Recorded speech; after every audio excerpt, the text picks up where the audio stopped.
दोस्तों, एक लड़का और एक लड़की होता है, जो कि दोनों अपने-अपने घर से गायब होता है और उन दोनों की कहीं भी कोई भी जानकारी नहीं मिलती है। जिसके बाद उस लड़के का पिता बहुत ही ज़्यादा परेशान रहने लगता है और वो अपने बेटे की हर जगह तलाश करता है, लेकिन उसकी कहीं भी कोई भी जानकारी नहीं मिलती है। जिसके बाद वो पिता अपने बेटे की गुमशुदगी का रिपोर्ट पुलिस स्टेशन में दर्ज करवाते हैं और जब पुलिस वाले इस मामले की छानबीन करते हैं, तब जो सच्चाई सामने आती है, वो सभी की रूह कबा कर रख देती है। यकीन मानिए, इस पूरी कहानी को सुनने के बाद आपका भी कलेजा काँप जाएगा। आप भी सोचने पर मजबूर हो जाएँगे कि आखिर हमारे समाज में कैसे-कैसे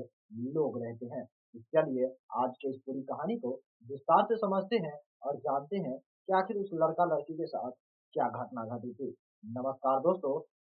मेरा नाम सुशील पंडित है और अगर आप हमारे चैनल पर पहली बार आए हैं, तो वीडियो को एक लाइक और चैनल को सब्सक्राइब ज़रूर कर दीजिएगा। दोस्तों, यह घटना उत्तर प्रदेश राज्य के मुरादाबाद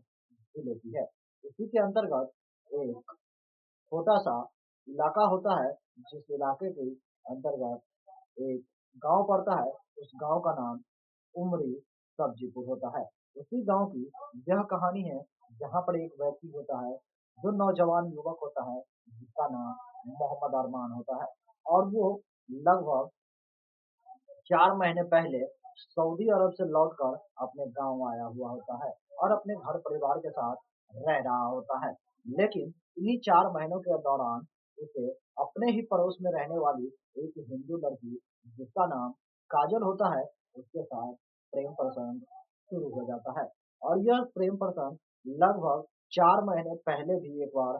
शुरू हुआ था, जिसके वजह से उन दोनों प्रेमी-प्रेमिका के बारे में जब अगल-बगल के लोगों की जानकारी हुई थी, तो उस मोहम्मद अरमान के माता-पिता के ऊपर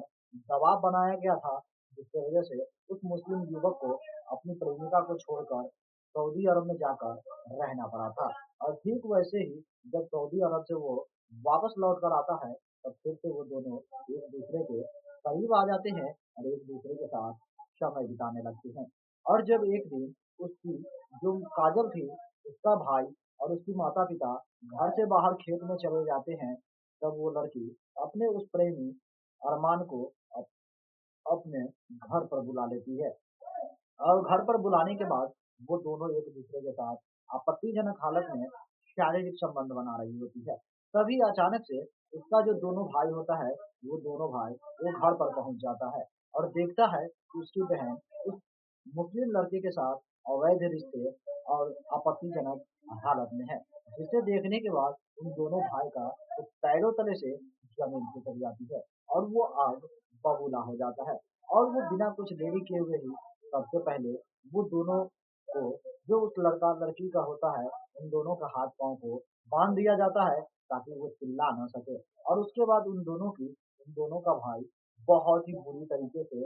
उस लड़की को और उस लड़के मोहम्मद अरमान की कत्ल कर देते हैं और उन दोनों की हत्या करने के बाद उसकी बॉडी को अपने घर में ही रखते हैं और जब सुबह का दूसरे रोज का वक़्त होता है और ठंड का माहौल होता है, बहुत ही ज़्यादा कोहरा छाया हुआ होता है और उसी का वो लोग फ़ायदा उठाकर उन दोनों की डेड बॉडी को ले जाकर अपने ही गाँव के पड़ोस में एक मंदिर के पीछे ले जाकर दफन कर देता है और यह मामला तब तक छिपा रहता है, जब तक इसके बारे में किसी को कोई जानकारी नहीं होती। लगभग 1 सप्ताह का वक़्त बीत जाता है, ना तो उस लड़की के बारे में किसी को कोई जानकारी होती है और ना ही उस लड़के की। मोहम्मद अरमान के माता-पिता उसे हर जगह ढूँढते हैं, तलाश करते हैं, लेकिन कहीं भी उसकी कोई जानकारी नहीं मिलती है। उसके बाद उसका पिता नज़दीकी पुलिस स्टेशन में पहुँचते हैं और वहाँ अपने बेटे की गुमशुदगी होने का रिपोर्ट दर्ज करवाते हैं और जब पुलिस वाले इस मामले की छानबीन करते हैं और लोगों से पूछताछ करते हैं, तब उन्हें पता चलता है कि पड़ोस में रहने वाली भी काजल नाम की लड़की उसी दिन से गायब है, जिस दिन से वो मोहम्मद अरमान गायब था। तभी पुलिस वाले को शक होने लगता है काजल के 2 भाइयों पर और जब पुलिस वाले उसके दोनों भाइयों को पूछताछ के लिए पुलिस स्टेशन में ले जाते हैं और जब उनके कल से कड़ी सख्ती से पूछताछ की जाती है, तब वो सारा सच्चाई खुलासा कर देता है और वो बताता है कि भाई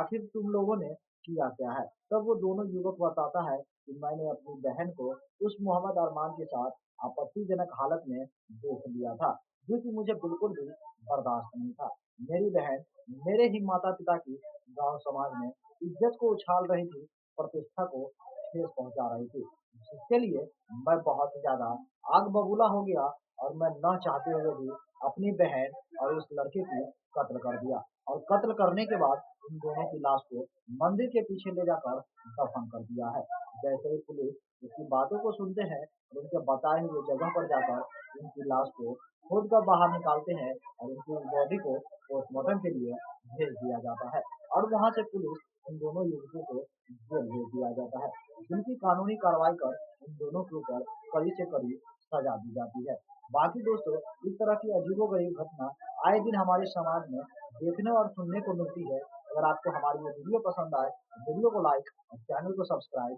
जरूर कर लीजिएगा। तब तक के लिए जय हिंद, जय भारत, सतर्क रहिए, सावधान रहिए।